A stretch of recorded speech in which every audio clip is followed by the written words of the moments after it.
আমরা আজকে এখানে দাঁড়িয়েছি, আমরা দাঁড়াইছি anti Shahbag movement, anti Shahbag মুভমেন্টের ব্যানারে আমরা দাঁড়াইছি।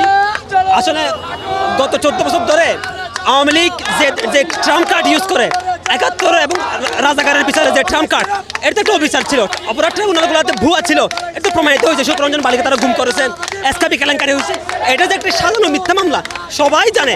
এই মিথ্যাতে সাকা চৌধুরী শহীদ হয়েছে, ফলে ওখানে বেঁচে যাবে একমাত্র ব্যক্তি হচ্ছেন এটিএম আজহার ভাই যে বেকুসুর খালাস, তারা সেটাকে মেনে নিতে পারতেছে না।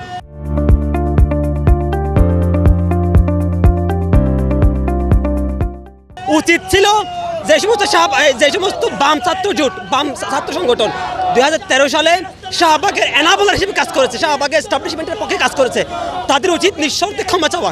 তারা ক্ষমা তো চাচ্ছে না, বরঞ্চ শাহবাগে যে স্লোগানগুলো আমরা শুনতাম, গতে গোলাম আজম তুই রাজাকার, সতে সাইদি তুই রাজাকার, ঠিক সেম স্লোগান তারা দিচ্ছে, আহাতে আজহার তুই রাজাকার, তুই রাজাকার। এটা আওয়ামী লীগ দিয়েছিল এই স্লোগান। আপনারা কি আওয়ামী লীগের প্রজেক্ট, আপনারা কি ভারপ্রাপ্ত হিসাবে আসছেন আওয়ামী লীগের? আমরা এখানে যে রাজাকার এটিএম আজহার, তার যে মুক্তি দেওয়া হইলো এবং কোনো পদ্ধতি অনুসরণ না করে বা অন্যায়ভাবে তাকে আসলে মুক্ত করা হইলো, কোনো বিচার প্রক্রিয়ার ভিতর দিয়ে না গিয়ে, আমরা এটা প্রতিবাদ জানাই। আজকে এখানে একটা প্রোগ্রাম করতে আসছি গণতান্ত্রিক ছাত্র জোটের ব্যানারে, কিন্তু আমাদেরকে এখানকার গুপ্ত দলের বা আমরা যদি বলি শিবিরের যারা আছে বা জামাতের যারা আছে, ওরা আমাদেরকে প্রোগ্রামটা করতে দেয় নাই এবং আমাদের একাধিক কর্মীকে এবং আমাদের কমরেডদেরকে তারা আহত করছে এবং রক্তাক্ত করছে।